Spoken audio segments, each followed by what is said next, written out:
Hi, everybody. This is Lee, and I'm looking at an article at Politico, and it's Dems to unveil populist agenda showing Sanders' sway. The subtitle is Party Leaders Believe They Can Only Rely on Trump Messing Up for So Long. But you actually read the article, the article defies the title. In fact, that Democrats are actually counting on Trump messing up, that they are kind of playing the back, laying in the cut, just waiting for Donald Trump to mess up. In the meantime, they don't seem to have any agenda at all, feeling an agenda is unnecessary because Donald Trump will mess up so badly that the population will turn to them out of desperation. Didn't Hillary Clinton already prove that that's a stupid strategy? Why are people listening to her? Okay, let's go through the article. And so, it's Chuck Schumer and House Minority Nancy Pelosi that have been meeting, that they are so-called planning a populist agenda. Infrastructure and trade and economics are expected. So they're basically talking about something that they haven't done yet. Anyway, let's keep going. And Chuck Schumer is speaking and saying, like, we're spending a lot of time on this. Meanwhile, we see nothing. And so then we see other kinds of indications, such as by moderate Representative Ron Kine. He's the Democrat representative for Wisconsin, that he is saying it's less important what our national message is right now, given that Donald Trump is sucking all of the oxygen out of the room. So, we see Representative Kine just coming right out and saying, like, yeah, we'll just wait for Donald Trump to mess up and then we'll get our power back. And so he's saying, like, quite frankly, the less we have to say about it, the better. Amazing that they're being paid for doing nothing, and they're admitting it out loud. Like, we're not doing anything. We're just waiting and collecting our paychecks from the taxpayers. Okay, and so what does Chris Van Hollen, who was newly elected a senator, District of Maryland? Well, he says, we'll continue to build on it, but we've already gone out there and laid out our vision.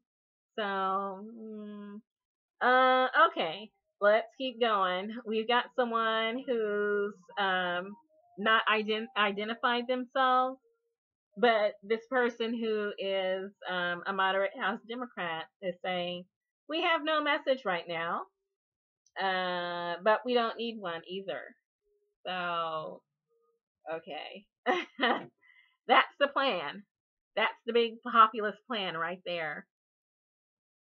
So anyway, it looks like, there's this new Democrat coalition, which is, I guess, the new DLC, Democrat Leadership Council, that there have been, like, internal challenges to Nancy Pelosi's leadership, but, there she still is, so that's just talk too.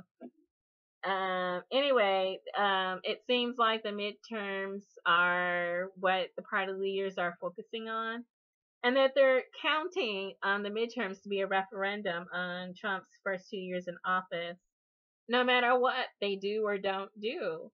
And that they're confident that they can win that battle just by standing around and talking about what, populist agenda that they're going to do, but not actually do it. And so it looks like they're referring back to what happened in 2006 and saying, like, oh, we can get the House back and the Senate on a strategy from like 11 years ago. But, Okay, and so they're trying to focus on the vulnerable Democrats that are up for re-election, a dozen House frontliners, and then the 10 Democratic senators who states that Trump won. Donald Trump didn't so much win those states as Hillary Clinton lost them. Okay, and so, we've got people speaking, like Senator Bob Casey of Pennsylvania is a Democrat. We want to reach the point that we can have a bipartisan effort, and so, nothing's going on. We've got Kristen Gillibrand, Heidi Heitkamp, not much going on. And then we've got someone speaking down towards the bottom of this issue. On every issue, the president talks about on the wall and tearing up the Iran deal on immediate health care repeal. Republicans are coming face to face with reality in a very painful way. And we don't want to slow down that learning process. And so they also don't want to come up with a plan of their own. So they'll basically be as useless as the Paul Ryan faction, who said, well, we'll just, repeal the ACA, and then when it comes time to actually govern, to actually have something to go for it, nothing. And so we've got a do nothing Republican Congress. We've got a do nothing Democratic Congress. And if it's at all possible, this is why you see third parties rising up. You see centrists rising up. We see primary challengers rising up because people are just coming out admitting, like, oh, we're just going to wait for Donald Trump to mess up and then we'll rise to power. We're sure of it. We're not going to make any effort. We'll just, And I'm like, okay, that worked so well for Hillary Clinton, as I remember it, that she's been basically unemployed from public service for about the past 5 years based on her political strategy. And that people are saying, like, that's a winner. We'll do what she did. And maybe we'll be unemployed too, I guess. But anyway, I'll post a link to this article and you can see for yourself what the big plan is. Based on the title, it's one thing. Based on the article you read, it's nothing at all. Good luck.